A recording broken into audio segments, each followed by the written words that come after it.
Hi students, and welcome back to tutoring. Once again, I'm Miss Bishop. I want to welcome each and every one of you back. Today we will be continuing to talk about heart failure. We've talked about heart failure over the last few sessions, but today we will talk about medications that treat heart failure. There are several classes of medication that treat heart failure, but we will talk about one specific class. Before we talk about medication treatment, let's talk about what we've learned in the previous sessions leading up to today's medication. Anyone remember what we've learned? Misha? Correct, Misha. We've learned what causes heart failure. John? Right, John. We learned there were two specific types of risk, modifiable and non-modifiable. Sally? Right, Sally. We learned the most important thing, what diagnoses heart failure.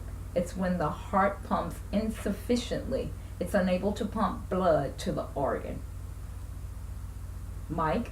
That's right, Mike. We learned about self-care, exercising, stop smoking, diet, and weight loss. And the following week, we talked about right and left side heart failure and the different signs and symptoms for each type. Today we're going to continue with heart failure. As I stated, and we're going to talk about medication treatment. As I stated earlier, there are different classes, but today the class I'd like to talk about is ACE inhibitors to treat heart failure. If you notice, I've written Pril.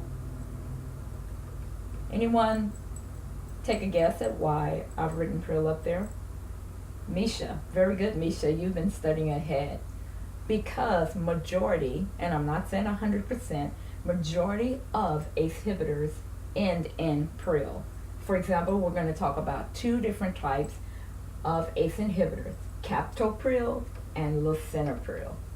Let's talk about some of the similarities and the differences. As far as mode of action, both medications prevents angiotensin 1 from converting to angiotensin 2. Drug interaction. Alcohol interacts with both medications. And lithium increases the levels. Lithium and levels are increased with both medication.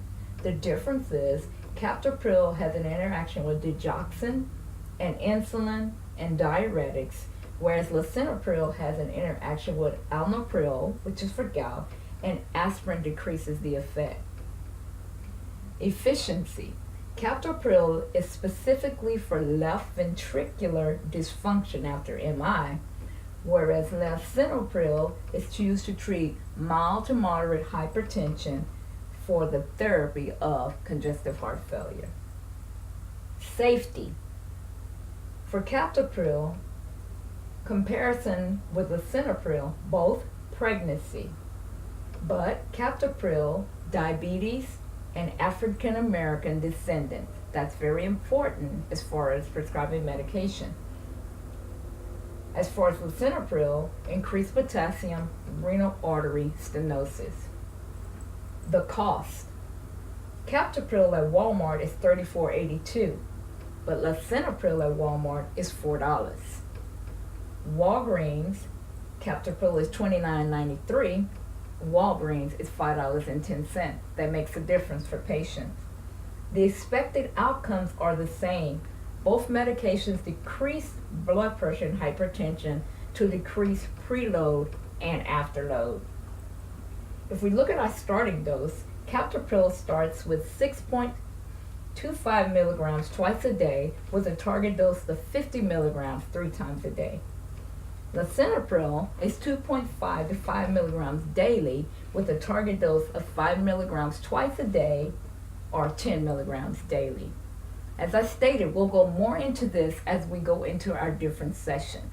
But this is just a little bit beginning about the medication that treat congestive heart failure as far as ACE inhibitors.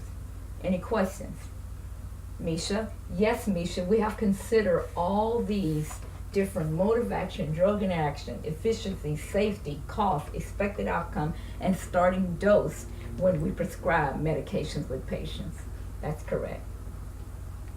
That's a good question. Yes, when we look here where it says African descendant, then we have to be careful in prescribing medications for African Americans. All right, thank you.